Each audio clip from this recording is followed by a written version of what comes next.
Programação da RB. Rede Bandeirantes de Rádio.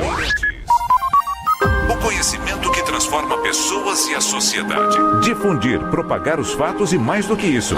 Investigar, explicar e opinar. No mundo com tantas mídias, tantas fontes de notícias, nos colocamos a serviço da informação honesta, confiável, de credibilidade.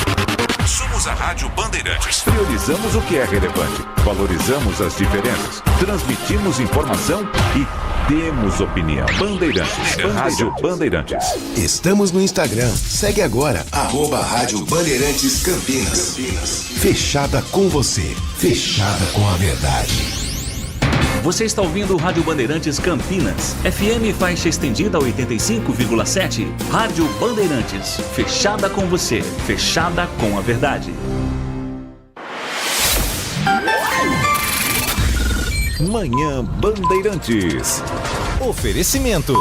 Recap, Sindicato dos Postos de Combustíveis de Campinas e Região. Acesse recap.org.br. 10 horas da manhã, 1 minuto. Muito bom dia a você que está na Rádio Bandeirantes Campinas. O Jornal Gente volta amanhã às 8 horas, também na tela do Band News TV.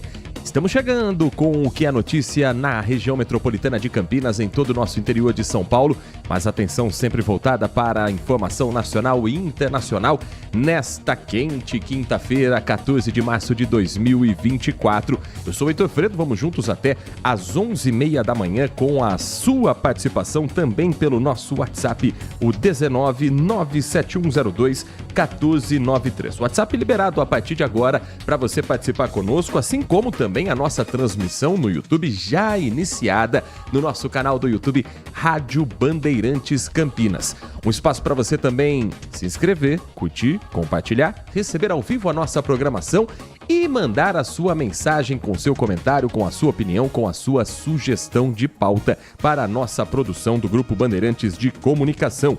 Comigo aqui nos estúdios da Rádio Bandeirantes, no Complexo de Comunicação João Jorge Saad, em Campinas, Danilo Capucci com a Central Técnica na mesa de som e também com as imagens que você acompanha no nosso canal do YouTube. E o Tiago Prudente já entre nós. Bom dia para você, Tiago. Bom dia, Heitor, aos ouvintes da Rádio Bandeirantes nesta quinta-feira. Quase sexta, tá chegando o final de semana, mas até lá muita informação importante vai passar pelo microfone FM 85.7 pelos nossos aplicativos, como o portal bandmulti.com e também o nosso aplicativo Bandplay, para você baixar gratuitamente e ouvir todas as rádios do Grupo Bandeirantes de Comunicação. Ontem, uma reunião aconteceu na Prefeitura de Campinas para discutir a superlotação dos hospitais públicos da cidade. O prefeito Dário Saad se reuniu com representantes do Hospital da PUC Campinas, com o Hospital de Clínicas da Unicamp e com representantes da Divisão Regional de Saúde. Foram 7 medidas apontadas para o enfrentamento da sobrecarga nos atendimentos de urgência e emergência e na ocupação de leitos hospitalares dos serviços públicos. Vamos saber quais são essas decisões com a entrevista que o Guilherme Selegato fez com o prefeito Dário Saad, e a gente vai, na sequência, repercutir um pouco mais sobre o papel da prefeitura, do governo do estado, do Ministério da Saúde, nesse momento delicado para a saúde pública da região. Esse aumento, ele teve um acréscimo de 12% em torno da dengue. Nós tivemos também um aumento das doenças sazonais na pediatria. Tivemos também um aumento dos casos de agudização de casos crônicos. São pacientes crônicos que acabam ficam tendo agudizações dos seus casos. Temos também um aumento dos casos de Covid-19. A Covid também aumentou, não tanto quanto os números de dengue, aproximadamente 6%, 8% também de aumento dos casos de Covid. E outra causa é a entrada no Sistema Único de Saúde de aproximadamente mais de 100 mil pessoas que, no pós-pandemia, perderam o convênio médico. Essas são as causas que nós identificamos do aumento. A Unicamp, a PUC, adotaram medidas de solicitação para os órgãos de regulação de não envio de pacientes, dado o momento de superlotação. E nós definimos em conjunto algumas medidas importantes para poder superar esse momento de crise. Há um momento de superlotação? Sim, mas não há um momento de descontrole. Vou dar um exemplo aqui para que a gente contextualize. Na crise da Covid, nós chegamos a ter 238 pacientes aguardando por internação de enfermaria e de UTI, que foi a maior crise de saúde de todo o mundo, não de Campinas. Hoje, temos alguns pacientes que aguardam nos pronto-socorros, nos leitos de retaguarda, mas estão sendo atendidos nesses leitos. Não tem nenhum paciente desatendido, tem um paciente aguardando fora de hospital para internação.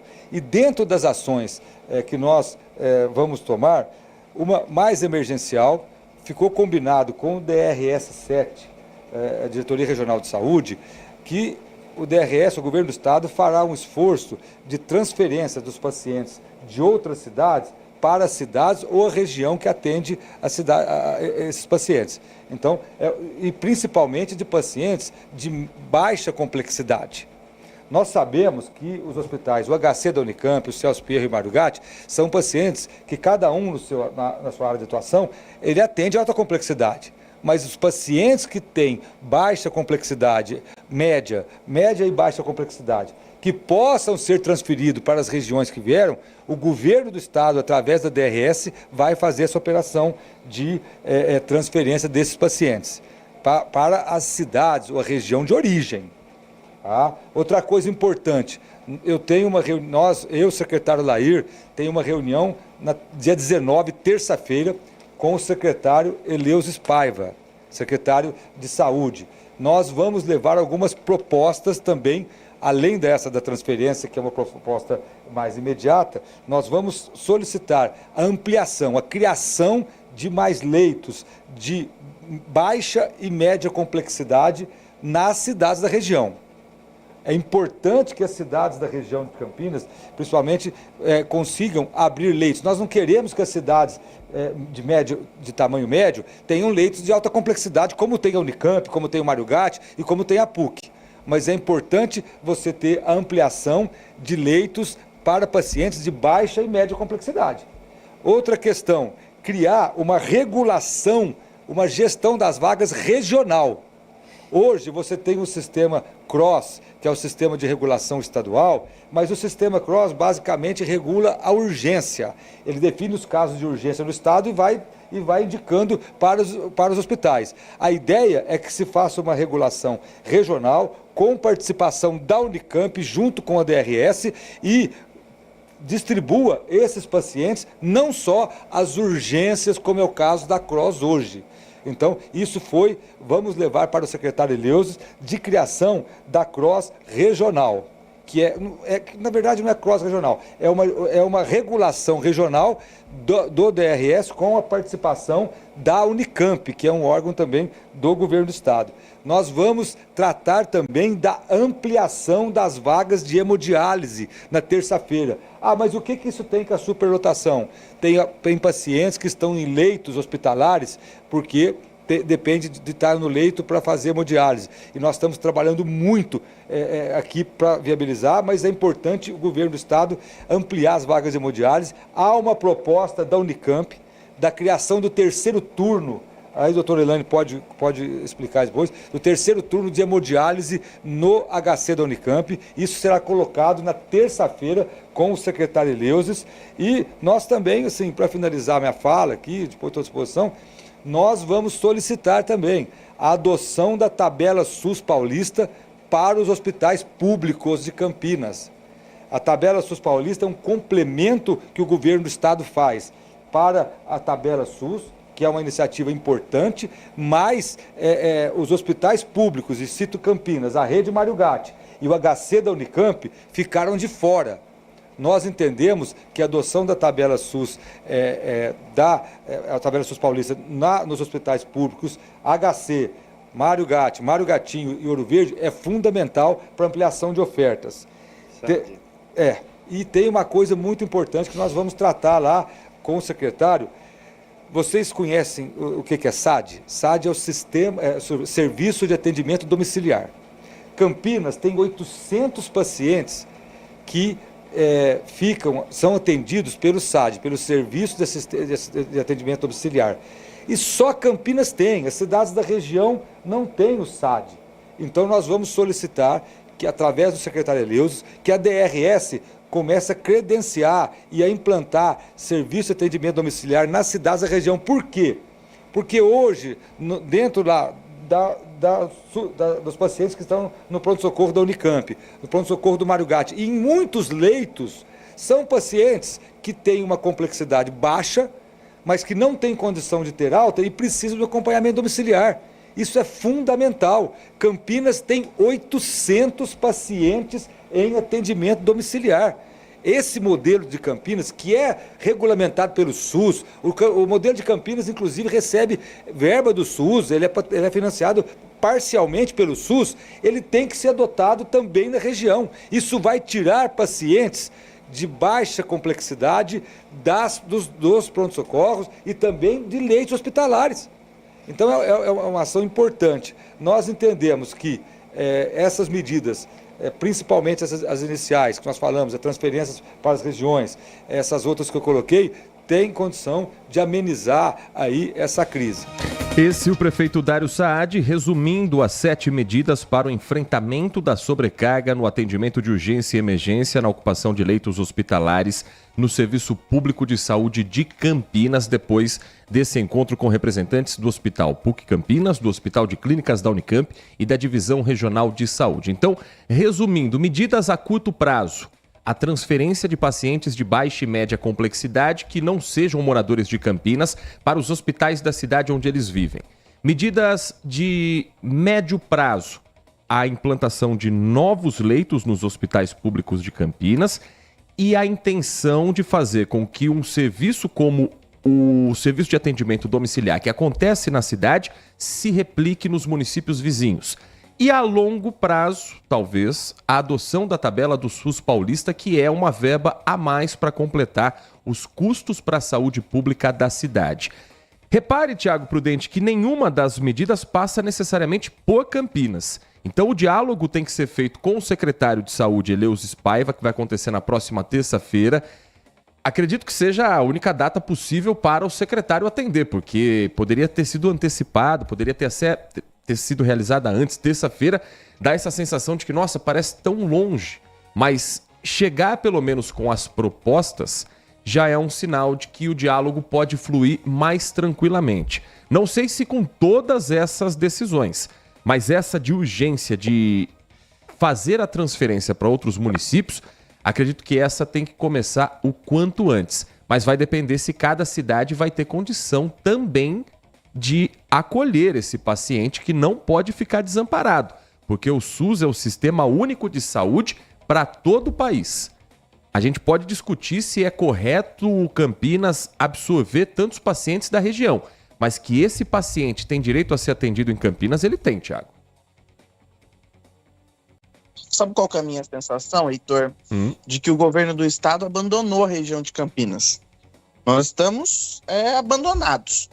É essa sensação que me dá quando eu vejo uma reunião com todos os hospitais, a Unicamp, que também não é municipal, é um órgão, vou chamar de órgão estadual, né? Porque tem a sua autonomia. Só que é essa sensação. Não sei você se teve essa sensação também, mas de que o secretário de saúde de estado acha que não está acontecendo nada por aqui, né? Porque uma reunião na terça-feira ainda, é essa sensação que me passa. E é o que você disse, as decisões tomadas, grande parte, o município, a Unicamp, a PUC não podem fazer nada. Eles estão lutando com o que tem na mão para conseguir fazer esse atendimento. E aí é o que a gente ressaltou ontem. É um problema crônico da cidade. Não é possível que a Secretaria Estadual de Saúde ainda não percebeu que o número de leitos em Campinas é pequeno porque a cidade recebe um fluxo grande de pacientes. E eu vou usar uma palavra forte, burrice da Secretaria Estadual de Saúde, ou pior, é má vontade de fazer o seu trabalho. Porque não é possível, essa cena se repete ano após ano, Aí a gente vê os hospitais de Campinas, a prefeitura, tendo que ir lá falar para o Estado: olha, eu preciso que você me ajude, eu preciso que você transfira os pacientes das outras cidades, que você leve esses pacientes para as suas cidades. Isso não é a primeira vez. E aqui eu vou fazer até uma defesa da prefeitura, dos hospitais municipais, do hospital estadual, do hospital de clínicas da Unicamp, do hospital da PUC, porque eles estão com as mãos amarradas. Eles têm que aguardar o Estado dar uma resposta. Por quê? Porque a ampliação de leitos depende do Estado, depende da Secretaria Estadual de Saúde fazer essa transferência, porque o município já, e a entrevista do prefeito deixa isso muito claro, né, Heitor?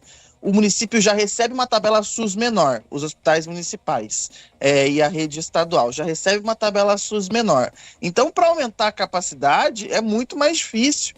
Então, a sensação que me passa, sinceramente, é de abandono da Secretaria Estadual de Saúde, do governo do Estado, com a região de Campinas, de não entender a urgência do que está acontecendo. O prefeito ressaltou que não tem ninguém sem assistência, que está todo mundo sendo atendido, mas é uma situação que preocupa, porque vira e mexe, a gente tem essa situação aqui na região. E não é possível que a Secretaria Estadual de Saúde não tenha percebido isso. E eu acho que é um ponto importante que o prefeito toca, Heitor, que é essa questão da transferência de pacientes de média e baixa complexidade, disso ser algo fixo, né?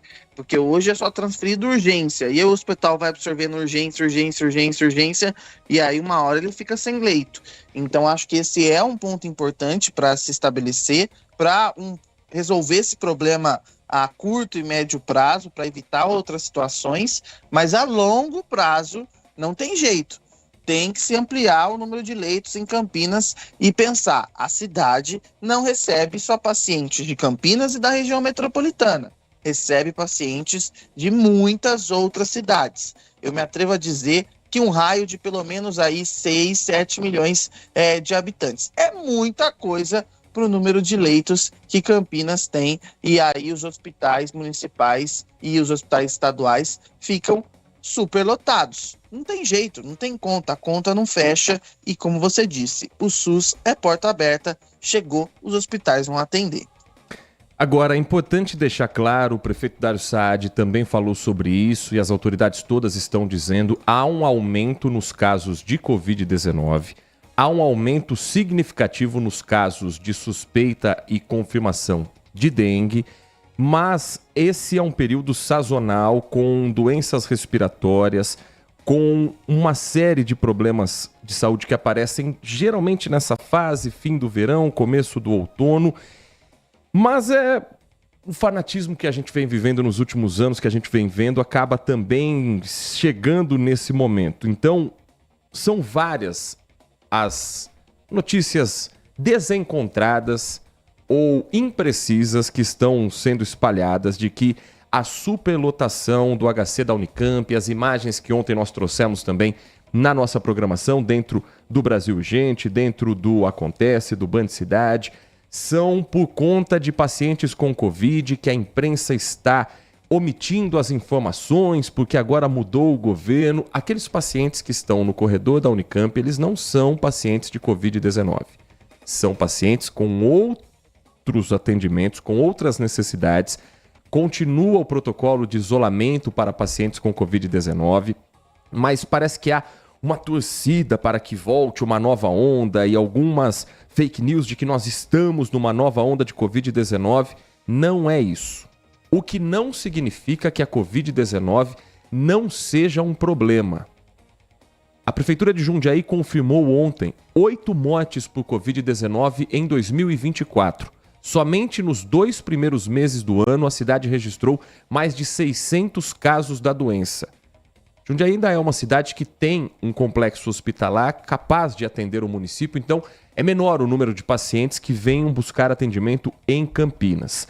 E no país todo, o número de vacinas para a Covid está com estoque alto nos postos de saúde e com a busca cada vez menor. Não porque a população como um todo já está vacinada, mas porque há ainda um número de pessoas desacreditando da vacina contra a Covid-19, principalmente os pais.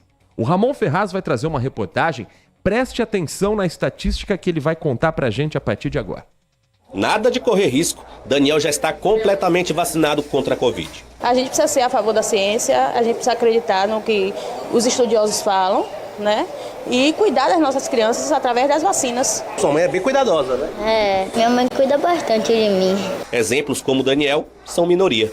No Brasil, de cada 10 crianças e adolescentes com até 14 anos, só uma está com a cobertura vacinal completa contra a Covid. Os mais afetados pela Covid são justamente os que não se vacinaram ou que não tomaram todas as doses. Nas crianças, o risco da doença se agravar é ainda maior porque o sistema imunológico ainda está em formação.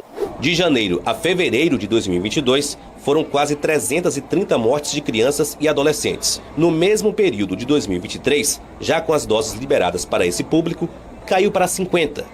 Em vez de uma nova queda esse ano, o número foi praticamente o mesmo. Se tiver uma cobertura vacinal baixa, existe o que se chama de mutações, variantes, e é o que está acontecendo agora que a gente vê. Resistências a gente tem que combater com informação.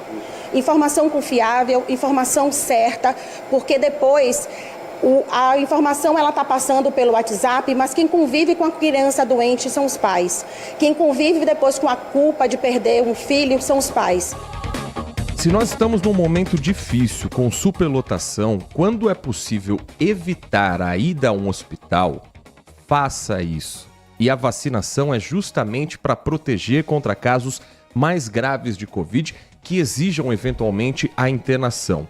Se você, que está nos acompanhando, por algum motivo político, por algum motivo de descrença ou porque alguém colocou na tua cabeça que a vacina não é segura, não é eficaz, que é um instrumento político, pense na sua família, pense nas pessoas que você ama, pense nas pessoas que amam você. Você é uma pessoa muito importante para muita gente, para não se vacinar por questões ideológicas. E a vacina já está comprovada que é a melhor maneira de nós virarmos a página da Covid-19, porque ainda não há cura para a doença, mas há uma proteção para que em caso de contaminação, caso a gente pegue a Covid, nosso corpo reaja de uma maneira que não se agrave. Então nós já estamos com hospitais lotados, a vacina é gratuita, a vacina é comprovadamente segura. Não entre nessa onda, ou se você já entrou, repense, porque não se pode deixar a saúde em segundo plano por questões meramente ideológicas. E mais, tem muito influenciador, muito formador de opinião, que fala mal da vacina, que diz absurdos sobre a vacina, mas o bracinho está vacinado, se protegeu e está estrategicamente falando sobre a vacina para que muita gente desacredite de algo que a pessoa já tomou. Então, leve seus filhos para vacinar, seus netos para vacinar. E se você eventualmente tomou a primeira dose e não completou o ciclo vacinal, os 8 casos que eu citei de Jundiaí são de pessoas que ou não tomaram a vacina ou tomaram uma dose e não completaram o ciclo. Ah, mas me deu uma dor no braço muito forte. Vai dar uma dorzinha no braço, mas vai te proteger de algo que é muito sério e que continua fazendo com que hospitais ainda tenham casos graves, muitos associados à desinformação ou à descrença, mesmo com a informação chegando todos os dias para a pessoa, Thiago Prudente. O Heitor é o policial bom, eu sou o policial mau. Se você não tomou vacina e tá com essas besteiras na cabeça, meu irmão, larga a mão de ser burro. Larga a mão de ser burro. Não tem outra explicação. Se você tá acreditando nessas coisas, é pura burrice. Parece que ser burro virou luxo hoje no Brasil. Virou glamour. Mas é só colocar a sua família em risco. Se você não tomar vacina e não levar a sua família para se vacinar, você tá colocando a sua família em risco. Aí alguém vai dizer assim, mas o meu médico disse, porque eu já ouvi essa conversa, médico, nem todos, a grande maioria, não é cientista. Se você não sabia, eu tô te informando. Médico é uma coisa, cientista é outra. Existem médicos que também são cientistas. mas não é a maioria, porque são funções diferentes, são objetivos e metodologias diferentes. A prática clínica, que é o que o médico exerce, claro que é apoiado em conhecimento científico, mas ela é desenvolvida na escala do ser humano, da pessoa que está ali. O cientista parte da observação da população, de um grupo em geral. Tem um método para chegar àquele resultado, que demonstra que a vacina é eficaz. Existe uma diferença muito grande entre médico e cientista. E nessas horas nós temos que escutar os cientistas que cuidam da questão das populações, que desenvolvem estudos para mostrar a eficácia da vacina, que desenvolveram a vacina. E muitos desses cientistas são médicos. Mas o médico que você vai, seja o pediatra, o clínico geral, qualquer que seja, na maioria das vezes ele não é cientista. E muitas vezes ele está contaminado ideologicamente. Então escute os cientistas, escute a ciência, escute a sua experiência. Nesse país, todo mundo tomou vacina desde criança. Nós já erradicamos várias doenças. Várias doenças. O que aconteceu para você ter mudado de ideia? Pense nisso. Pense nisso. Por que você mudou de ideia do nada? Se você sabia que as vacinas funcionavam. E sempre funcionaram. Então fique atento, porque você pode estar sendo usado como peão num tabuleiro. Cuidado, porque você pode estar sendo usado. Então larga a mão, meu irmão, de ser burro e vá vacinar, que é muito importante. 10h26 para a gente fechar o assunto saúde na região metropolitana de Campinas. Ontem teve uma segunda reunião. Pela manhã, o assunto a superlotação dos hospitais. À tarde, a dengue. A reunião envolvendo prefeitos e diretores também das áreas mais técnicas para discutir ações em conjunto dos municípios da região metropolitana de Campinas. Um encontro feito por videochamada que definiu para o próximo sábado que um mega mutirão vai ser realizado na região metropolitana envolvendo os 20 municípios. Cada prefeitura ficou responsável por definir como será o mutirão na sua cidade. Em Campinas, a ação vai acontecer na região do Conjunto Habitacional Padre Anchieta. Já havia sido marcada uma outra data para o mutirão, que continua previsto no outro final de semana, do sábado do dia 30, no sábado do dia 23, mas agora tem também nesse final de semana, dia 16, essa ação que vai acontecer no Conjunto Habitacional Padre Anchieta. Reunião entre prefeitos que aconteceu no dia 8 de março, definiu algumas outras ações para enfrentamento, pedido de engajamento das associações comerciais, imobiliárias, igrejas, sociedade, reforço da ação de saúde nos limites dos municípios, uso de telemedicina para acompanhamento dos casos, pedido de mais vacinas ao governo do estado, não é nem mais vacina, é vacina, né? Não chegou nada até agora, e pedido de apoio do Exército aos municípios. Então, é uma ação que vai depender de cada município por aquilo que a gente fala da característica específica da dengue. O mosquito Aedes aegypti, ele fica num raio muito próximo de onde está o criadouro. Então, as ações em conjunto dos municípios, ela tem mais um viés informativo, mais um viés de mostrar as cidades preocupadas do que prático. O prático é desafogar os hospitais. O da dengue, cada cidade tem que cuidar da sua parte, mas para Campinas, especificamente, o que fica sábado, tem ação no Conjunto Habitacional Padre Anchieta, e você, morador da região, você que conhece alguém da região, é importante que permaneça em casa, que abra o portão, que acompanhe as equipes e que passe a informação adiante. Tudo aquilo que for informado, que seja assunto também no dia a dia para que as pessoas entendam a necessidade de cada um fazer a sua parte. Eu sei que isso é repetitivo, Thiago Prudente, mas a gente não pode perder essa guerra para dengue. Eu acho que a gente já perdeu, né? No caso aqui, a gente tá fazendo contenção de danos, né? Hoje eu tô que tô, hein?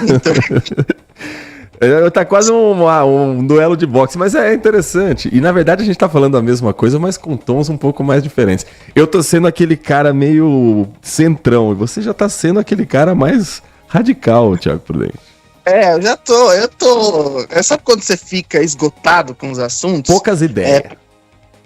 Porque você fala, e parece que a população não escuta. Então, talvez ser um pouco mais assim, às vezes acho que as pessoas vão escutar.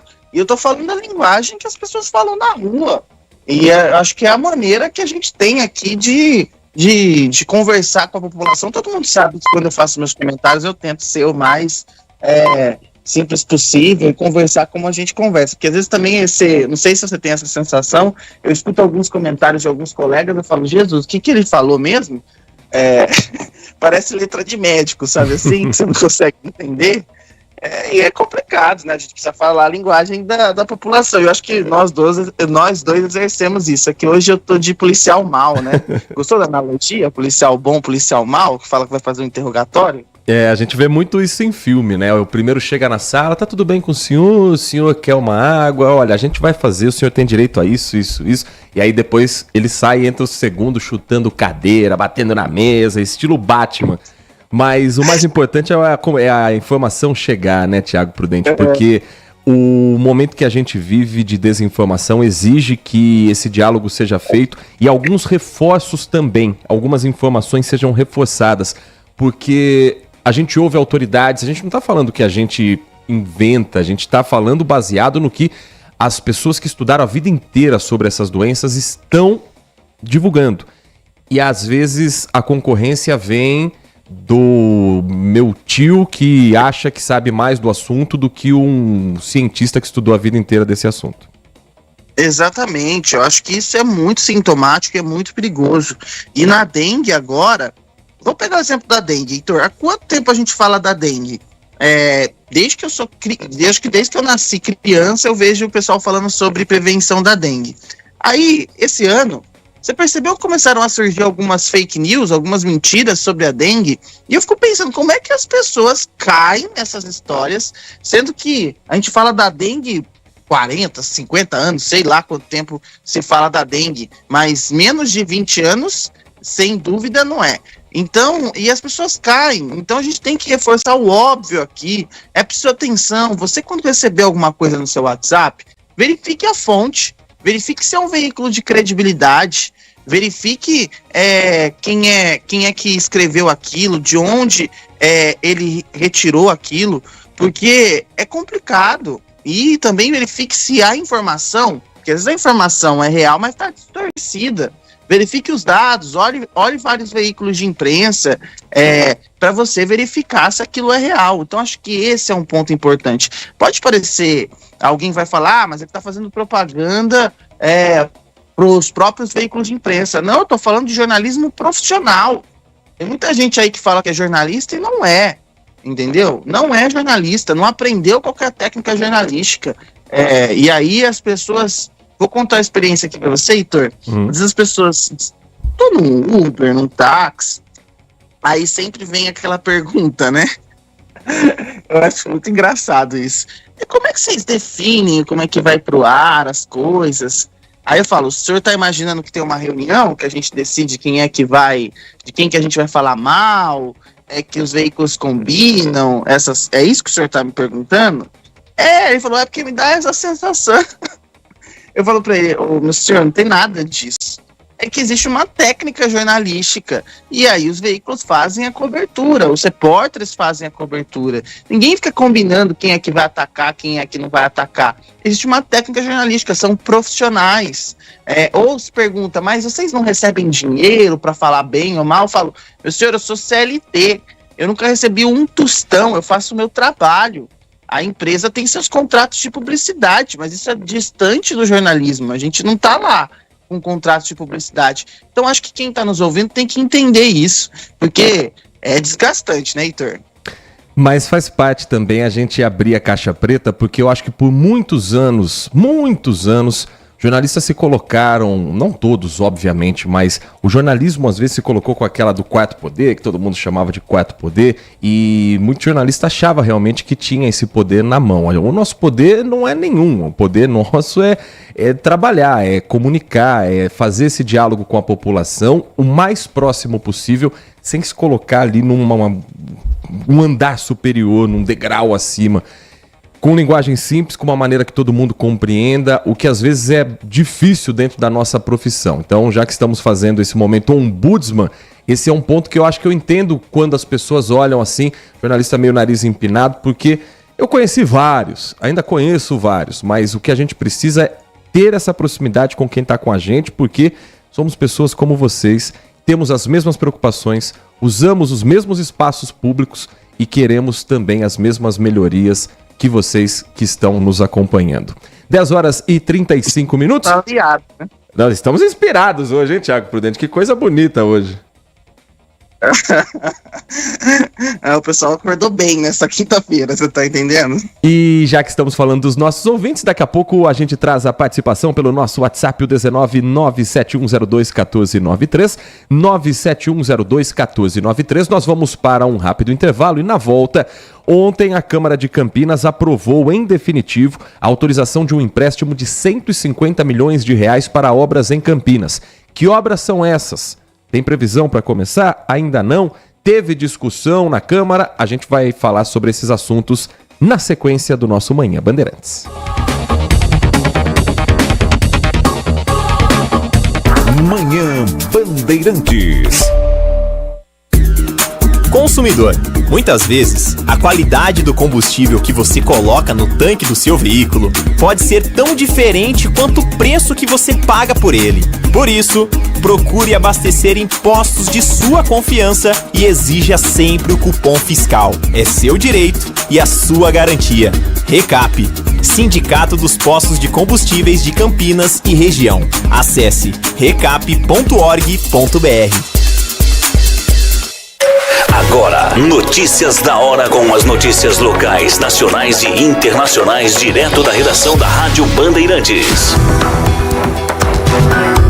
O número de crianças em todo o mundo que morreram antes de completarem 5 anos atingiu uma baixa histórica de 4.900.000 em 2022, de acordo com um relatório da ONU divulgado nessa semana. O documento, que é compilado pelo Fundo das Nações Unidas para a Infância, a Unicef, pela Organização Mundial da Saúde e pelo Banco Mundial, afirma que as mortes diminuíram 51% desde 2000 e 62% desde 1990. As complicações durante o parto são uma das principais causas de mortalidade na primeira infância. Dos 162 milhões de crianças que morreram em todo o mundo desde 2000, 72 milhões morreram no primeiro mês de vida. Mas infecções respiratórias, malária e diarreia também foram responsáveis por essas mortes. Ao mesmo tempo, fatores como mudanças climáticas, aumento da desigualdade econômica e social, conflitos e as consequências de longo prazo da Covid-19 continuam a representar uma ameaça substancial.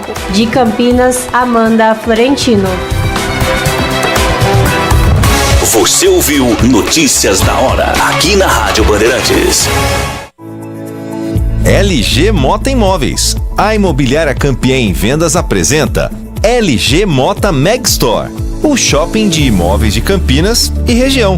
Uma mega estrutura no coração do Cambuí, na Avenida Coronel Silva Teles 387, esquina com a Rua Coronel Quirino. São 60 empreendimentos no mesmo lugar, direto dos principais incorporadores do país. São imóveis comerciais e residenciais. Para moradia ou investimento, nosso telefone é 19 3722 7740 e nossas redes sociais, @LG Mota Imóveis. Assista ao programa Circuito Imobiliário todo sábado, às 8h30 da manhã, na Band Mais TV. E ouça na Rádio Bandeirantes toda sexta e sábado, às 10 da manhã. O nosso maior patrimônio é o nosso cliente.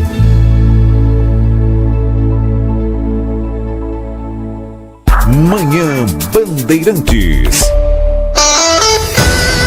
10 horas da manhã, 38 minutos. Agora reloginho virando para 39, de volta com o nosso Manhã Bandeirantes. Ontem tivemos sessão na Câmara Municipal de Campinas e o principal projeto votado desta vez não foi nome de rua, não foi nome de praça, não foi premiação. Foi um projeto que autoriza a Prefeitura de Campinas a contratar uma operação de crédito com a Caixa Econômica Federal. Parecer da Comissão de Constituição e Legalidade foi favorável. O empréstimo de 150 milhões de reais será contratado junto à Caixa Econômica Federal com o objetivo de executar obras de infraestrutura, de drenagem e pavimentação em diversos bairros da cidade. O projeto foi aprovado por unanimidade, algo que tem sido raro na Câmara Municipal, principalmente nesse ano eleitoral, mas ontem não houve discussão, todos os vereadores entenderam a necessidade de Campinas, com esse contrato, iniciar algumas obras. Já há alguns locais previstos para receberem esse serviço. O Jardim Itaguaçu, com obra de pavimentação, também no Solar de Campinas, pavimentação na Avenida Nelson Pereira de Souza, que liga aos distritos do Campo Grande ao distrito do Ouro Verde, no Jardim Lisa 2 e no Jardim Rosário. Outros projetos vão também entrar no cronograma da Prefeitura. Lembrando que é um empréstimo e Campinas vai, nos próximos anos, colocar dentro do orçamento o pagamento desse valor dentro de parcelas a serem acordadas ainda com a Caixa Econômica Federal. Então, o dinheiro, não é que o dinheiro já chegou. Para Campinas pedir o empréstimo à Caixa, a Câmara tem que aprovar. Agora aprovado, Campinas vai atrás do recurso e, chegando o dinheiro, começam as obras.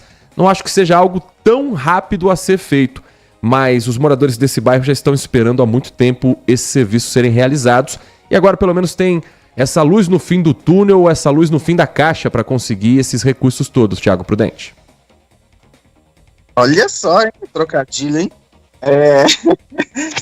Acho que é importante, é aquilo que a gente sempre ressalta aqui, a Câmara tem que votar a projetos de interesse de Campinas, e esse é um projeto de interesse da cidade, porque a obra projetos que estão aguardando há muito tempo financiamento, e é preciso dessa autorização da Câmara de Campinas, da Câmara Municipal, e agora a gente tem um andamento, né? Com a autorização, há todo o processo na Caixa Econômica para a liberação dos recursos, e aí sim licitações para que essas obras sejam realizadas. E tem um detalhe, esse tipo de projeto é aprovado com unanimidade porque é um projeto para a cidade, e eu acho que tem um ponto que é central, né, Heitor? Não são obras que vão ser entregues nessa gestão, são obras que vão ser entregues para o próximo prefeito. Então, tanto a oposição quanto o governo, se ganharem eleição, serão obras que vão entrar no seu portfólio ali, como, olha só, fui eu que fiz, mesmo que todo o processo tenha se dado no governo anterior, ou o próprio prefeito vai atuar, vai entregar se for reeleito. Então tem esse ingrediente também, mas também que mostra a importância, isso é natural na política, de que projetos pensando a cidade, pensando obras na cidade, tem que ter essa concordância. E não a questão ideológica, dividir porque é do governo eu vou votar contra, porque é da oposição eu vou votar contra. É preciso avaliar o projeto que está em pauta, se ele é positivo ou não. Se você discorda, você vota contra. Se você concorda, mesmo sendo da oposição ou do governo, independentemente de onde o projeto vier, você vai lá e vota favorável. Acho que esse é um ponto importante, mas sem dúvida nenhuma, a cidade consegue aí essa autorização para tomar esse crédito e conseguir realizar essas obras, porque é apenas desse jeito. Para quem está nos acompanhando aqui entender, quem tem a grana é a União, seja pela Caixa Econômica, pelo BNDES ou por verbas parlamentares. É claro que o governo do estado de São Paulo também tem muito dinheiro, mas geralmente as verbas vêm muito da União, independentemente de qual governo de plantão esteja lá em Brasília. E na capital federal, a grande discussão ontem aconteceu na Comissão de Constituição e Justiça do Senado Federal. É a PEC que criminaliza porte e posse de qualquer quantidade de drogas, a PEC 45 de 2023. A lei deve entender como crime a posse, independente de quantos gramas a pessoa esteja carregando. O texto diz que usuários, no entanto, deverão receber penas alternativas à prisão e tratamento contra a dependência. O relator, senador Efraim Filho, do União Brasil da Paraíba, ressaltou o amplo apoio popular à medida. Já o senador Humberto Costa, do PT do Pernambuco, vê riscos no aumento da população carcerária com a PEC. Isso tudo enquanto o Supremo Tribunal Federal, a passos de tartaruga, também se debruça sobre o tema. Um ministro vota, outro pede vistas, vai esticando o assunto, e quem acompanha a movimentação da capital federal e traz mais informações pra gente é o repórter Caia Messina.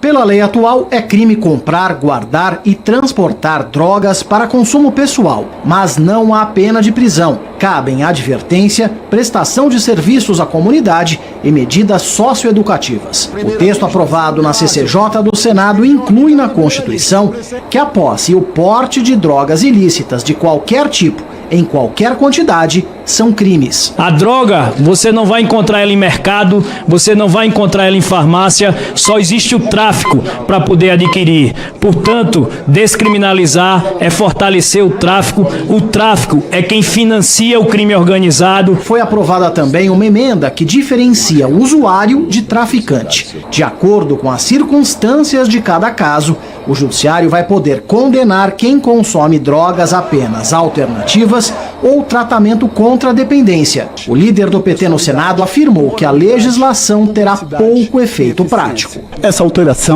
não inova, não define e que, infelizmente, no Brasil vai ser definido quem vai ser usuário e traficante pela cor da pele, pelo local e pelos bolsões de pobrezas. A proposta é vista como uma resposta do Congresso aqui ao Supremo Tribunal Federal, que analisa uma ação que pode descriminalizar o porte de maconha. O julgamento está parado por um pedido de vista. A ideia do comando do Senado é decidir logo o assunto, antes que o STF bata o martelo sobre o tema. Até agora, 5 dos 11 ministros consideraram que o porte de maconha para uso pessoal não é infração penal e pretendem estabelecer uma quantidade para diferenciar o usuário de traficante. O Senado afirma que o assunto é responsabilidade do Congresso e não do STF. Eu não sei, eu acho que eu tô ficando maluco, eu não tô entendendo direito, mas no fim a sensação que me passa é que tá todo mundo falando a mesma coisa, porque agora vai pegar mais pesado, a PEC que criminaliza o porte, mas se a pessoa for detida com uma quantidade pequena, ela não vai presa, ela vai ter medidas alternativas. Já é assim, a lei já é essa, isso não muda. Agora, a bravata é a de que nós vamos fechar cada vez mais a torneira do tráfico de drogas.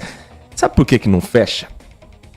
Em parte, não vou aqui dizer que eu tenho a resposta exata, mas porque tem deputado, tem senador que prega uma coisa, mas na vida particular tem outra realidade. Ou às vezes pode de repente ter o medo de você ser o autor de um projeto que, não, pegou com um cigarro de maconha, já tem que ir direto pra cadeia. Até ser o filho de um deputado, até ser o sobrinho de um senador. Aí, não, mas peraí, isso daí...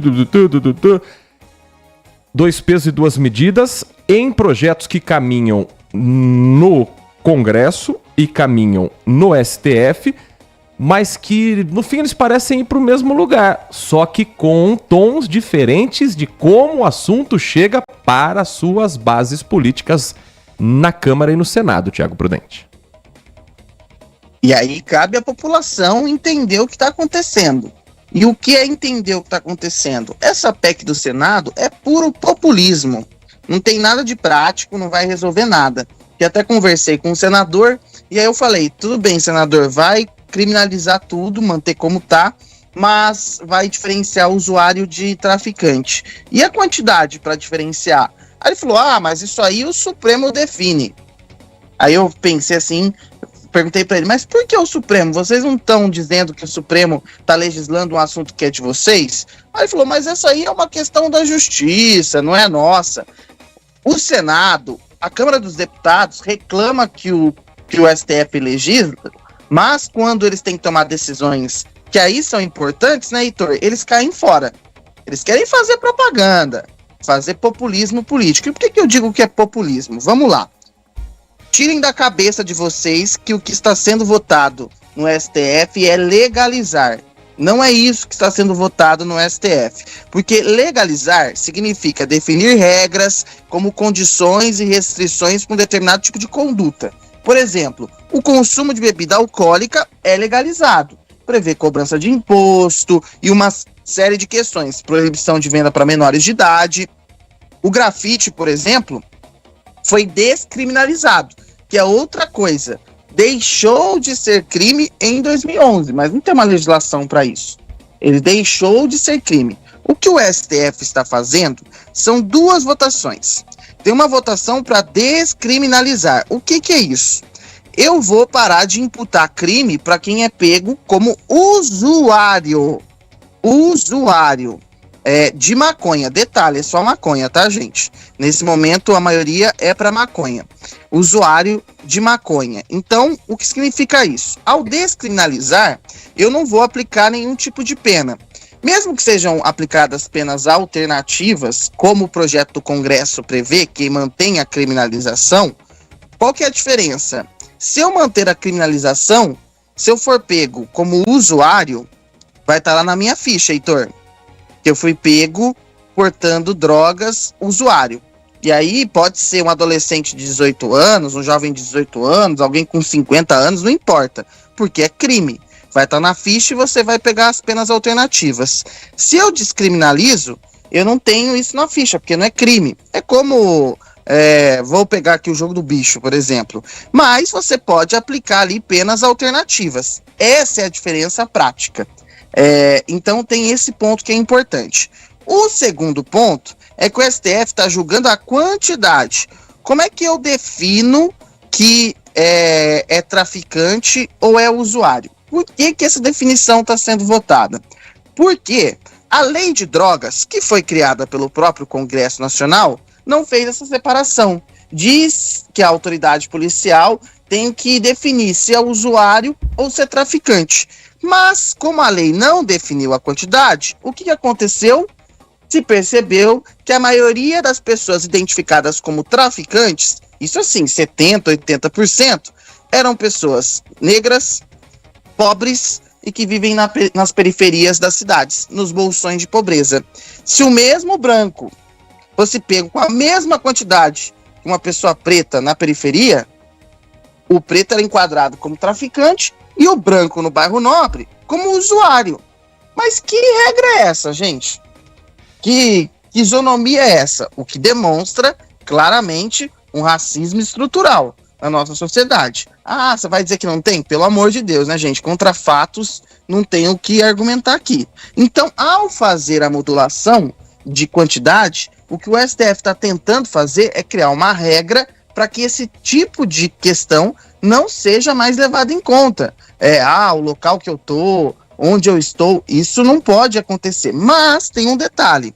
Mesmo a quantidade sendo definida, se a autoridade policial encontrar balança, encontrar outros objetos que apontem para o tráfico de drogas, aí a questão da quantidade cai por terra. Então não é tão simples quanto as pessoas imaginam. Então o que o Senado está fazendo é populismo. Não vai combater tráfico de drogas nenhum, não vai combater crime organizado, não é nada disso. É para jogar para a torcida. Por isso que a gente tem que ficar atento ao julgamento do STF, que é um ponto importante. Porque é um detalhe muito importante. Eu acho que é preciso sim descriminalizar para usuário maconha, porque eu acho que é preciso pensar principalmente na reabilitação dessas pessoas, acho que outros trabalhos. E aí tem um outro ponto, que quem defende a liberdade vai agora arrepiar. Mas, e aí é um negócio que você sabe que eu sempre falo de contradições, né, Heitor? Sim. E aí tem um ponto. O usuário de maconha tem uma questão da liberdade individual, que é julgado. Ele não tem... mas a maconha prejudica o corpo. Mas ele tem essa liberdade, ele pode ter o direito de escolher o que ele faz com o corpo dele. Esse é um ponto que também foi levado em conta no julgamento. E aí, para os defensores da liberdade, que falam, que defendem a liberdade acima de tudo, o modelo americano, só para lembrar, tem muitos estados americanos, estou falando baixinho para ninguém ficar bravo, muitos estados americanos descriminalizaram o uso da maconha, exatamente por causa dessa questão da liberdade no conceito americano, tá bom? Só para ninguém ficar bravo comigo, tá bom? Então eu não tô dando uma opinião aqui, eu só tô esclarecendo os fatos sobre o que é esse julgamento, sobre o que significa isso e sobre a decisão do Senado. 10h54, o ouvinte participa conosco pelo nosso WhatsApp 971021493. O José Roberto Scaquete, muito obrigado pela audiência. Ele acha que também precisam ser revistas a medida protetiva e a audiência de custódia, que ele entende que são duas coisas porcas que beneficiam os criminosos. A medida protetiva é uma ferramenta que protege a vítima, que afasta o criminoso, que oferece um risco normalmente para mulheres que tenham algum risco de perseguição de companheiros ou de homens, mas isso pode ser oferecido também para, por exemplo, mães que sintam medo do filho, até isso acontece. E a audiência de custódia é uma ferramenta para agilizar o processo legislativo. Conta mais pra gente aqui, José Roberto, por que você entende que são medidas que beneficiam os criminosos, pra gente trazer também a sua opinião. Tem mensagem de áudio chegando também aqui pelo nosso WhatsApp, os ouvintes falando sobre a situação de saúde em Campinas. Bom dia, Tiago. Bom dia, Heitor. Bom dia. Eu vou contar uma história pra vocês da minha vida, né? Minha mãe teve paralisia infantil, né? E eu fui ver que a minha mãe tinha paralisia infantil quando eu tinha 18 anos, porque a mulher, pensa uma mulher que trabalhou pra caramba, ela trabalhou, meu pai era meio sossegadão, ela trabalhou por meu pai, pela gente, por todo mundo, né? E eu fui ver que ela tinha paralisia infantil só quando eu era, assim, com uns 18 anos mais ou menos, porque a bicha era guerreira. Então, ela ia levar a gente pra vacinar contra a paralisia infantil até uns 9, 10 anos. Só que eu via as criancinhas lá de 5, 4, 3... né? Eu ficava meio estranhado, mas a gente ia, né? Que senão levava umas bordoadas. Aí eu via a cara das enfermeiras, nenhuma enfermeira reclamava dela, né? Então minha mãe pegava e levava a gente, cara. Até eu e minha irmã. Até quando a gente tinha uns 10 anos para vacinar contra a paralisia infantil. Depois eu descobri que é porque ela teve paralisia infantil e ela tinha a perninha menor que a outra. Então, gente, vai vacinar, né? Porque hoje eu vejo que eu vacinei todas as vacinas, né? Eu vacino não só por causa de mim, eu vacino por causa da minha mãe. Porque ela me levou para vacinar. Até 10 anos. Eu tinha até um pouco de vergonha que eu vi aquelas criancinhas, mas eu não sabia por que era, né?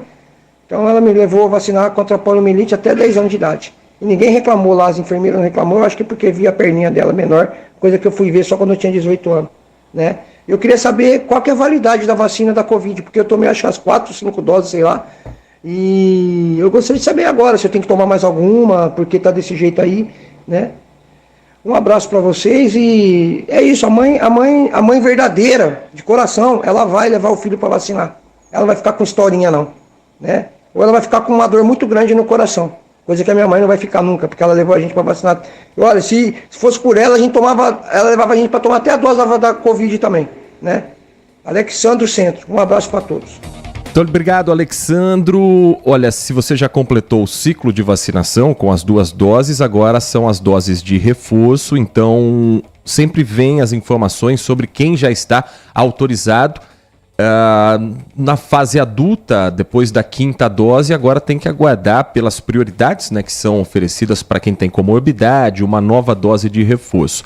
Eu também estou esperando, quando tiver, o bracinho está pronto aqui, já foram 5 doses, as 2 do ciclo de imunização, 3 doses de reforço. Estamos no aguardo. Quando for liberado, também estou lá para esperar a nova dose de reforço da vacina contra a Covid-19. Agradecendo também ao Marco Silva Bedin, que escreve para a gente dizendo: a Covid está aí ainda mais forte e a maioria que fica em estado grave e morre são pessoas que não estão vacinadas. O Marco conta que teve Covid esses dias e teve apenas uma dorzinha de cabeça, teve coriza, sintomas mais leves. Já o pai dele, que tinha comorbidades, infelizmente faleceu por conta da doença. E aqui vem o alerta. Tome cuidado. Você que tem alguma doença importante e não sabe, pode também ficar em estado grave e morrer por conta da Covid, com falta de ar, igual aconteceu com o Marco Silva Bedin. E claro que a gente faz esse reforço sempre na informação para que as pessoas busquem a imunização. Agora que a vacina está disponível para todo mundo tem que tomar, né, Marco Silva? O ouvinte participa também conosco, mais uma mensagem de áudio aqui no Manhã Bandeirantes. Bom dia a todos, DJ Alê, Heitor Fredo, Thiago. Eu gostaria de entender melhor. Nós vamos atender o paciente das cidades de fora, depois do diagnóstico, depois de ter sido atendido, de esperado na fila, ele vai ser enviado de volta para a cidade, no caso de baixa complexidade, ser amarelo ou verde, no caso, aí o laranja e o vermelho fica na cidade. Seria isso que eu entendi? E outra coisa, acompanhando atentamente as declarações do prefeito, tá? Eu no lugar, faria uma proposta diferente. Vamos pegar Mário Gatti, Ouro Verde, Unicamp, fechar os prontos-socorros. Você fecha. Você só põe a urgência e emergência. É o laranja e o vermelho. E o resto fecha. Coloca nos postos de saúde. Só que transforma os postos de saúde em 24 horas. Acabou o problema. Todos os postos de saúde de Campinas, se fossem 24 horas por dia, atendendo a população e funcionando como um atendimento primário, aquele pronto-socorro realmente, como era antigamente, você resolve muita coisa antigamente, era resolvida no posto de saúde, lá nos anos 90. Você resolvia ali mesmo. Mas agora, muita coisa que era resolvida no posto está passando pelo PS de hospitais, porque a pessoa já vai direto. Porque do posto que não tem mais estrutura, vai para o PS. Então nós poderia resolver esse problema melhorando os postos de saúde e tornando 24 horas por dia. Por que não? Aí os hospitais fariam a função das coisas mais graves. Nesse ponto eu concordo com o prefeito que você tem que diminuir um pouquinho e jogar na atenção primária. Essa é a minha opinião. Um grande abraço a todos, DJ Alê. Obrigado, DJ Ale. Com relação à transferência, o que a Divisão Regional de Saúde vai fazer é um esforço para transferir os pacientes que já estejam internados e seguindo o tratamento nas suas respectivas cidades. Esses de baixa e média complexidade. Alta complexidade é um risco para o paciente, ele vai continuar internado onde ele já está. Hospital de Clínicas da Unicamp, Mário Gatti, Ouro Verde. Aqueles que estiverem em Campinas, já estiverem internados e tiverem essa condição de serem transferidos para outros municípios, aí sim haverá essa transferência. Agora, com relação à sugestão de fechar o pronto atendimento dos hospitais, para isso teria que ter uma equipe médica muito maior do que Campinas tem hoje. Aí há todo um processo burocrático para a contratação de médicos, para que as UBS sejam adaptadas para receber um número maior de pessoas também. A ideia não é ruim, mas exigiria um processo burocrático muito grande. E sempre que abre licitação para médico, vem aquela questão, né? Nem todo médico formado quer trabalhar no posto de saúde de uma região periférica da cidade onde ele mora. Muita gente se forma em medicina, é o direito de cada um, mas com a intenção de montar o próprio consultório no Cambuí, no Taquaral, e não de trabalhar numa região onde não tenha asfalto, numa região mais pobre da cidade. Há essa dificuldade também, Thiago. E na madrugada ainda, hein? Difícil, hein?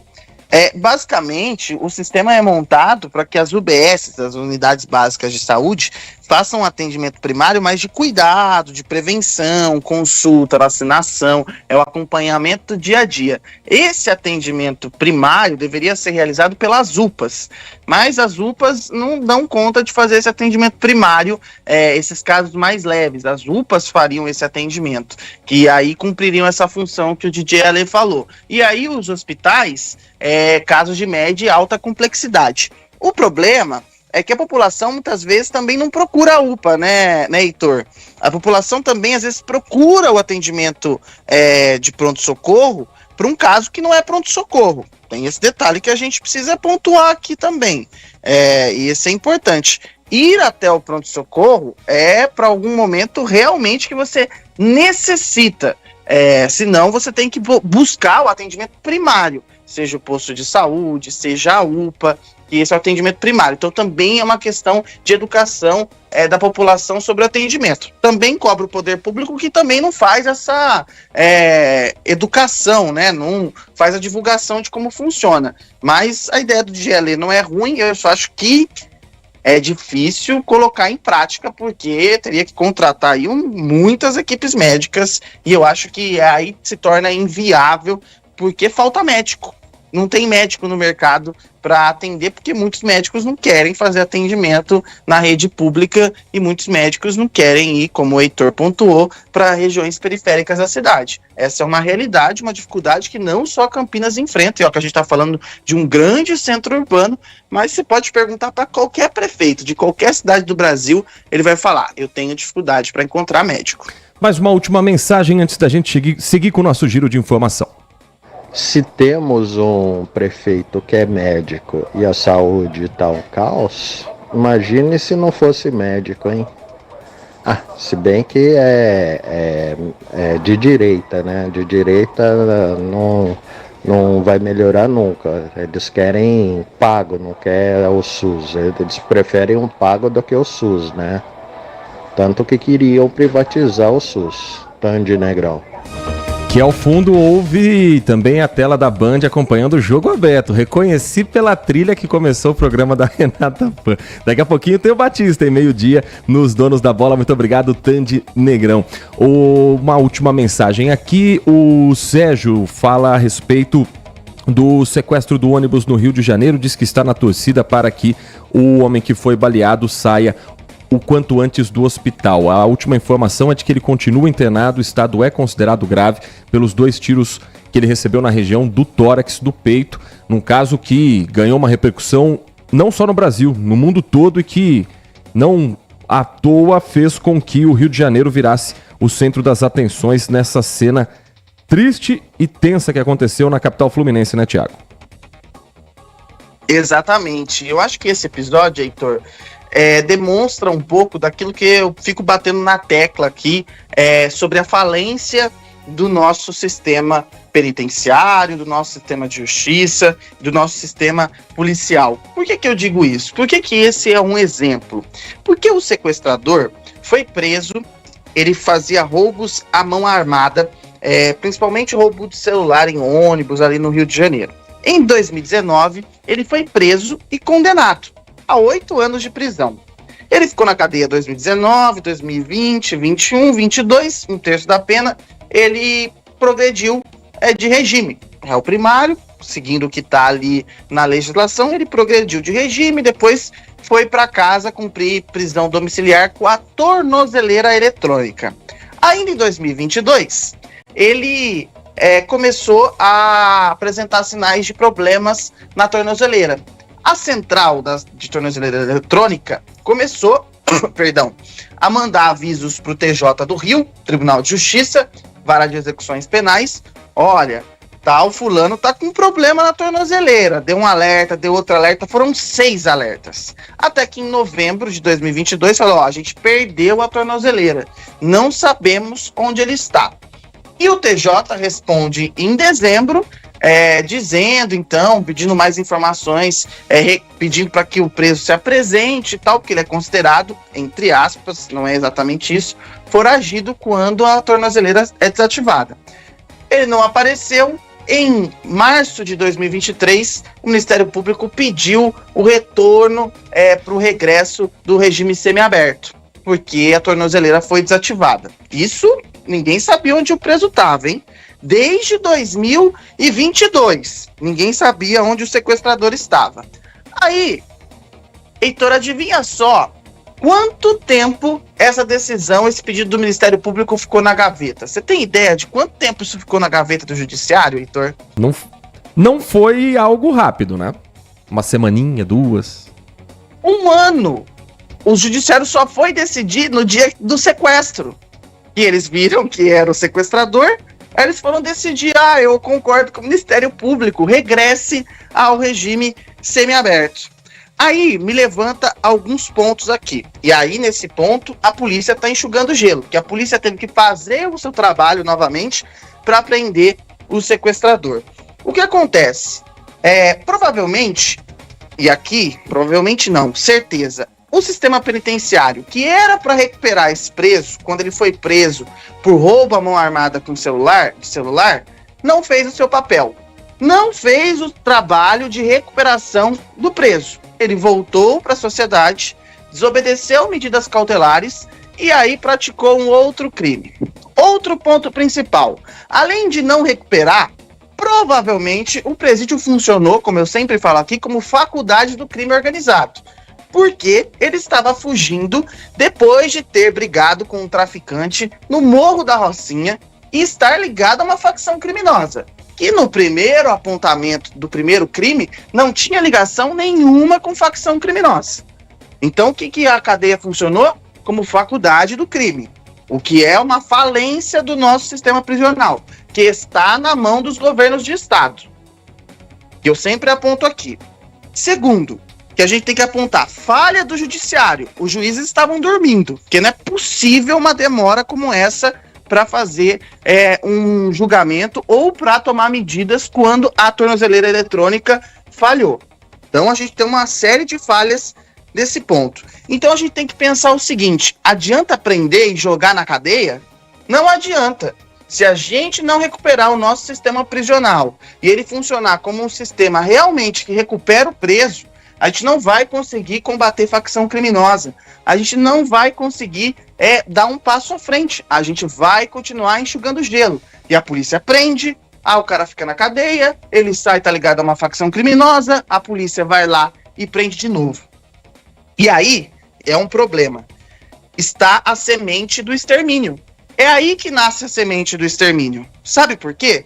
Porque o próprio policial, e aqui não estou fazendo acusação direta, a polícia do Rio de Janeiro foi exemplar na condução desse sequestro, parabéns à polícia, mas você já deve ter ouvido na rua da população, de policiais, tem que matar mesmo, você prende e o judiciário solta, você prende, dá alguns anos ele está na rua, e é aí que nasce a semente do extermínio. É aí que nasce aquela questão de que tem que matar mesmo. E não é assim. E aí, vou tocar na ferida de um pessoal aí que é contra uma questão aí, sou defensor da vida. Então, eu não sou a favor de extermínio coisa nenhuma. Entendo esse sentimento que se popularizou na população, mas a gente tem que lutar pela justiça, para que a justiça seja realizada de maneira correta e para que o sistema de punição no nosso país, o sistema penitenciário, faça o seu trabalho. Esse é apenas um exemplo da situação que nós vivemos nesse país. Que não adianta medida populista, não adianta ficar mandando policial para operação sem inteligência, que só vai colocar em risco o policial, que o policial vai morrer lá também. Morre um monte de gente na comunidade, como morreu no litoral, na Baixada Santista, 43 mortes, mas são 4 policiais mortos também. Então, assim, é muito fácil o secretário ficar no seu gabinete mandando a polícia fazer a operação e ele tranquilo. Então, eu acho que é importante. Se você defende a polícia, se você defende a justiça, a gente precisa discutir o nosso sistema penitenciário. A gente precisa discutir medidas efetivas de segurança pública. Essa política de mandar a polícia ficar dando tiro em comunidade não resolve nada, porque só prende o baixo clero da facção criminosa. É preciso organização, inteligência, polícia na rua, política social, é um conjunto. Mas, infelizmente, nós estamos longe disso e também de um judiciário efetivo. Só queria pontuar isso, Heitor, que eu já vou me despedindo, porque eu acho que esse é um exemplo claro da falência do nosso sistema prisional, da falência do nosso sistema de segurança pública, da falência das políticas públicas e, infelizmente, nós estamos discutindo assuntos laterais. E o assunto importante, que é uma política pública eficaz de segurança pública, fica de lado. Porque os políticos fazem política, ficam jogando para a torcida. Bolsonaristas ficam aí falando, e eu pontuo eles porque esse é um tema caro para eles, que é a segurança pública, que se resolve dando tiro pro ar. E não é assim que funciona a história. Se a gente não parar para pensar e jogar a ideologia de lado, a gente vai continuar, infelizmente, patinando nesse país. Boa quinta-feira para você e até amanhã, Thiago Prudente. Um abraço, aí eu vou sair de fininho agora, porque eu sei que os ouvintes vão falar um monte do meu comentário aí, mas eu tô saindo de fininho, porque hoje eu saio mais cedo, tenho outros compromissos do Grupo Bandeirantes. Um abraço para todos, até amanhã. 11h13. Olha, em 1 minuto e meio nós vamos falar sobre saúde neste mês de março, dedicado à campanha contra o câncer do colo retal. A Organização Mundial da Saúde afirma que o consumo de carne vermelha pode ser um fator que, se nós mudarmos o hábito, nos proteja contra essa doença. Inclusive com uma indicação de quanto a gente deve consumir por semana. Em 1 minuto e meio, a gente conversa com um médico especialista desse assunto para saber um pouco mais sobre a proteção no câncer do colo retal. Você está ouvindo Manhã Bandeirantes. Oferecimento. Recap, Sindicato dos Postos de Combustíveis de Campinas e Região. Acesse recap.org.br.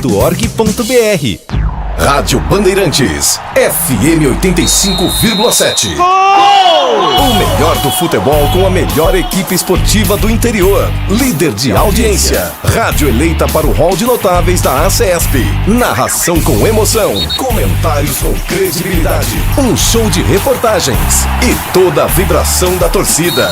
Apoio Rocha Autopeças, sempre oferecendo o melhor para você. Novos frangos crocantes da Seara, 100% frango, suculento, irresistível e muito crocante. Encontre Seara no Iga Atacado. Aroma das Ervas, especiarias e temperos requintados. Acesse aromadeservas.com.br. Paraflu, a marca número 1 entre os mecânicos do Brasil. Grupo Germânica, o maior estoque de 0 km e seminovo do interior de São Paulo. Grupo Germânica.com.br. Sicredi, do seguro ao consórcio, do cartão à carteira digital. Não é só dinheiro, é poder contar com um gerente que só tem uma meta: te ver bem. Abra sua conta no Sicredi. Teleanorte, construir ou reformar com muita economia em até 10 vezes sem juros no cartão Teleanorte. Acesse teleanorte.com.br. Loja do Mecânico, lugar de quem faz. Telefone e WhatsApp 19 3370 2550. Manhã Bandeirantes. 11h15, de volta no Manhã Bandeirantes, hoje dia 14 de março, mês dedicado à conscientização sobre o câncer coloretal. É o Março Azul Marinho. O Instituto Nacional do Câncer prevê para 2024 a confirmação de 45 mil novos casos da doença. E a Organização Mundial da Saúde afirma que o consumo de carne vermelha pode ser uma forma da gente se prevenir desta doença. Sobre esse assunto, nós vamos conversar ao vivo com o Dr. Rafael Luiz do Carmo, médico oncologista clínico do Grupo SOEM, a quem agradecemos por atender o nosso convite e conversar com o nosso ouvinte da Rádio Bandeirantes. Muito bom dia para o senhor, doutor.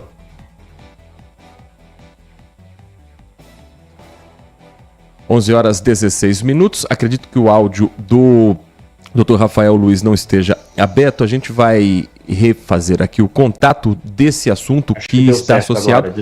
Agora sim, doutor. Muito bom dia. É um prazer ouvi-lo aqui na Rádio Bandeirantes. Bom dia, Heitor. Bom dia aos ouvintes e quem estiver assistindo esse jornal. Agradeço o convite para falar de um tema tão importante aí na saúde. Doutor, o câncer coloretal, ele pode, de certa forma, estar associado ao consumo de carne vermelha. Eu gostaria que o senhor falasse um pouco sobre a associação entre os nossos hábitos alimentares e uma doença que, segundo os dados apontados pelo Instituto Nacional do Câncer, deve ter a confirmação de 45 mil pessoas nesse ano de 2024 no país. Isso. Então, sim, existe uma relação entre o consumo de carne vermelha, mas também o consumo de outros produtos, principalmente produtos embutidos, com muitos conservantes, na incidência do câncer de intestino. A gente sabe que o intestino grosso, né, é a região ali final do nosso trato digestivo, e ele pega o que sobrou da digestão, né? A gente absorve os nutrientes lá no intestino fino, né, no delgado, no estômago, e lá no intestino grosso a gente faz a reabsorção de água, e ali ficam acumulados vários produtos decorrentes da digestão. E aí, quando a gente consome carne vermelha, gordura animal, então a gordura animal é um dos principais fatores que causam isso, existe a liberação de algumas substâncias que atacam ali as células localmente e promovem a alteração dessas células e, em consequência, aumentam o risco de câncer. Algumas dietas, doutor Rafael, já são inclusive recomendadas com um dia na semana em que a pessoa não consuma carne vermelha. Esse é um caminho que a gente pode seguir? Essa é uma forma da gente tentar, de repente, melhorar os nossos hábitos? E há alguma recomendação de quanto que a gente deva consumir de carne vermelha por dia? Sim, Heitor. Então isso é muito importante, né? A Segunda Sem Carne, né, que é um movimento mundial aí, de vários países, e tem dois focos. O primeiro foco não surgiu necessariamente da questão de saúde, de reduzir a incidência de câncer, enfim.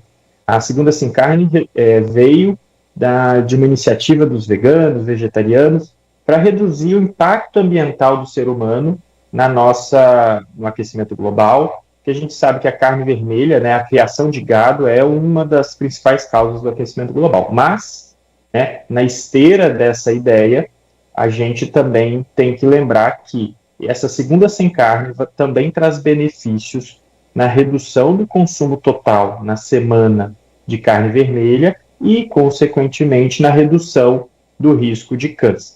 A gente sabe, por alguns estudos, que o ideal seria o consumo de até 500 gramas de carne vermelha por semana. 500 gramas da carne in natura, ou seja, do bife cru, né? Você pesar o bife cru antes de levar à frigideira ou ao forno. Então, 500 gramas é como se fosse um bife do tamanho da palma da nossa mão por dia. Então, isso seria mais ou menos 100 gramas por dia. Se for fazer 5 dias na semana, seriam 500 gramas. Então, a gente sabe que a gente está numa sociedade cujo consumo de carne vermelha é muito alto, né? O churrasco, a disponibilidade, o preço da carne vermelha é mais competitivo do que outros países. Então, isso é algo difícil de mudar na população e eu acho que a Segunda Sem Carne pode ajudar, né? Fazer uma meta, só na segunda eu vou diminuir. E isso aos poucos começar a aumentar. Fala assim, não, agora consegui diminuir na segunda, vou diminuir também na quarta. Então isso pode ajudar a melhorar não só a nossa saúde, mas também a questão do aquecimento global. Nós estamos conversando com o Dr. Rafael Luiz do Carmo, médico oncologista clínico do Grupo SOEM, sobre o mês de março dedicado à informação, à orientação sobre o câncer coloretal, o Março Azul Marinho.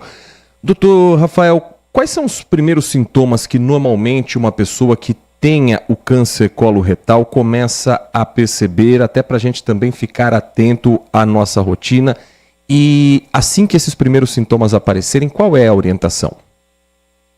Certo. Então, alguns sintomas são mais característicos, né? A gente lembra do sangramento nas fezes, é um sinal de alarme para os pacientes procurarem uma avaliação médica de um proctologista ou até de um clínico, para saber, claro, esse sangramento pode ser de um hemorroidas, né? De uma hemorroidas que o paciente tem? Pode ser, mas isso precisa ser avaliado por um médico e ver se não precisa fazer uma investigação mais detalhada, com uma colonoscopia, por exemplo, tá? Então, o sangramento nas fezes é o sintoma mais comum. Em algumas situações, pode ter alteração no formato das fezes.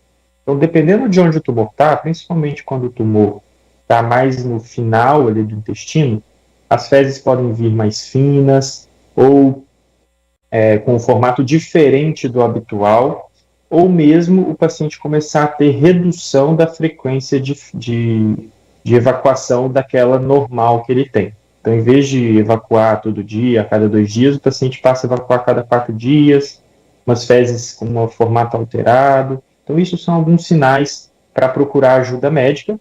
E também, quando o tumor já está maior, pode acontecer tanto dor abdominal, então dor em alguma região do abdômen, como também anemia. Então, o tumor que às vezes sangra devagar e às vezes o paciente nem nota o sangramento nas fezes, pode levar à anemia, e a anemia, né, por si, ensejar a investigação de um tumor no intestino.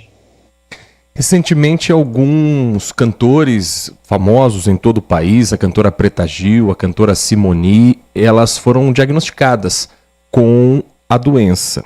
E elas têm menos de 50 anos, que normalmente é a idade indicada pelo SUS para o exame de colonoscopia. Chama atenção esse comportamento, doutor? E a quem é orientado a busca para fazer um exame como a colonoscopia? Isso chama atenção. Tem tido, né, já registrado, principalmente nos países que têm esse registro mais concreto, um aumento da incidência de câncer do intestino, né, do colo retal, nos pacientes mais jovens, antes dos 50 anos. Então, isso tem aumentado nesses pacientes e tem diminuído um pouco nos pacientes mais idosos. Isso, muito provavelmente, está relacionado ao nosso padrão de vida, né? A gente sabe que essas pessoas com 50 anos agora, com menos de 50 anos, são aquelas pessoas que viveram ali nasceram depois da década de 70, 80, quando a dieta ocidental mudou bastante, né? Com a chegada das comidas mais ultraprocessadas, né? Da maior disponibilidade de carne vermelha, da maior disponibilidade de coisas conservadas, né? Então, isso pode ter contribuído para aumentar essa incidência. Mas também, a gente sabe que desde a década de 70, 80, a gente tem tido um crescimento muito grande do nível de obesidade da nossa população. E a obesidade é um fator extremamente importante na causa dos vários tipos de câncer. O principal deles é o câncer de intestino. Tanto que existe uma previsão de alguns estudos mostrando que em 2030 a obesidade possa passar o cigarro como maior causa de câncer no mundo. Tá? Nós conversamos no Manhã Bandeirantes com o Dr. Rafael Luiz do Carmo, médico oncologista clínico do Grupo Sonhe, sobre o maço azul marinho e os cuidados que nós devemos ter com a saúde e a orientação sobre o câncer de colo retal. Dr. Rafael, muito obrigado pelas suas informações. Sempre muito importante a participação do doutor e que está sempre com espaço aberto aqui na Rádio Bandeirantes para trazer novas orientações. Muito obrigado, viu, doutor? Muito obrigado, Heitor. Muito obrigado a todos os ouvintes. E lembrem-se, né? Comer saudável e fazer bastante atividade física ajuda a prevenir o câncer. Muito obrigado. Boa tarde. Nós que agradecemos ao Dr. Rafael Luiz participando conosco aqui do nosso Manhã Bandeirantes. São 11 horas e 26 minutos. Deixa eu trazer aqui uma campanha que está sendo realizada para você, morador de Americana, para você que frequenta a cidade, morador das cidades vizinhas que acompanha o Manhã Bandeirantes nesta manhã de quinta-feira. Há uma campanha de doação de leite sendo realizada pela Escola de Goleiros Camisa 1, a primeira escola de goleiros do Brasil, que inclusive já está revelando muito goleiro talentoso, hein? No ano passado, essa campanha conseguiu arrecadar 8.600 litros de leite. Esse ano, a meta é chegar próximo a isso, 7.000 litros de leite. Vai ser realizado um evento com goleiros de toda a região no dia 21 de abril e até lá estão sendo recebidas as doações para quem quiser participar, para doar para pessoas carentes, para famílias que mais precisam dessa doação. Se você é de Americana, conhece alguém da cidade, vai para Americana nos próximos dias, leva um litrinho de leite e entre em contato com o pessoal da campanha da Escola de Goleiros Camisa 1 pelo telefone 99273 2990 99273 2990. Pelas redes sociais da Escola de Goleiros Camisa 1, você vai ter também mais informações a respeito dos pontos de arrecadação nos próximos dias. 11 horas e 27 minutos. Ouvinte participa conosco nessa reta final do Manhã Bandeirantes, agradecendo ao nosso ouvinte Wagner Macondes, que diz: anotem, mesmo que essa pessoa baleada no sequestro do ônibus no Rio de Janeiro venha a falecer, esse tal sequestrador pé de chinelo vai voltar para a cadeia, mas não ficará um ano na tranca. É o Brasil do faz de conta. O Estado finge que prende, o preso finge que é ressocializado. Um país de mentiras. Essa, assim como muitas outras. Agradecendo também ao Edivalmir Massa, lembrando que hoje é o Dia Mundial do Rim, e ele faz o alerta: cuide dos rins, se alimente direito, para a gente ingerir água, beber sempre muita água e cuidar da nossa saúde. E para fechar, o Adriano Vermelho escreve: política, a vontade de lacrar ou mitar é tanta que ninguém mais se dá conta de tudo que deve ser feito com calma, parcimônia e com uma super checagem. Porque sempre que o ódio incontrolável somado ao desejo de vingança e revide ideológico são as suas bases e motivações, você pode acabar com a sua credibilidade e se tornar um bravateiro. Prova disso é o Cirão da Massa, se referindo a Ciro Gomes com uma denúncia tão alardeada e tão rapidamente desmoralizada. Não quero o descredibilizar, mas cadê as provas e as contraprovas? Oposição não é isso, minha gente, escreve o Adriano. Precisamos de seriedade nas apurações e cuidado na divulgação cada vez que uma denúncia cai. Porque quem é acusado sobe mais um degrau. Nunca assistiram Big Brother Brasil? É o que o Adriano Vermelho escreve pra gente fechar o nosso Manhã Bandeirantes, agradecendo a sua audiência e fazendo o convite. Amanhã estamos de volta a partir das 10 horas da manhã. Vem aí Carlos Henrique com Nossa Área e o timaço de Carlos Batista. Um grande abraço e continue na Rádio Bandeirantes. Manhã Bandeirantes. Consumidor, muitas vezes, a qualidade do combustível que você coloca no tanque do seu veículo pode ser tão diferente quanto o preço que você paga por ele. Por isso, procure abastecer em postos de sua confiança e exija sempre o cupom fiscal. É seu direito e a sua garantia. Recap, Sindicato dos Postos de Combustíveis de Campinas e Região. Acesse recap.org.br. O melhor do futebol no FM 85,7 da Rádio Bandeirantes. Campeonato Paulista 2024. Com transmissão da equipe líder de audiência, eleita para o hall de notáveis da ACESP. Neste sábado, a Ponte Preta vai encarar o Palmeiras em busca da classificação para a semifinal da competição. Palmeiras e Ponte Preta, às 18 horas na Arena Barueri. Jogo das quartas de final do Paulistão. A melhor cobertura em FM 85,7 e também no youtube.com/Rádio Bandeirantes Campinas. Futebol é com a Bandeirantes. Futebol é com a Bandeirantes. Laia, laia, laia, laia, Bandeirantes. Futebol.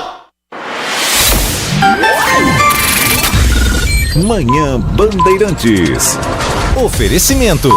Recap, Sindicato dos Postos de Combustíveis de Campinas e Região. Acesse recap.org.br. Siga a Rádio Bandeirantes Campinas também no Facebook. Uma página completa com conteúdo sobre tudo o que acontece na nossa região e, claro, informações de Ponte Preta e Guarani. facebook.com/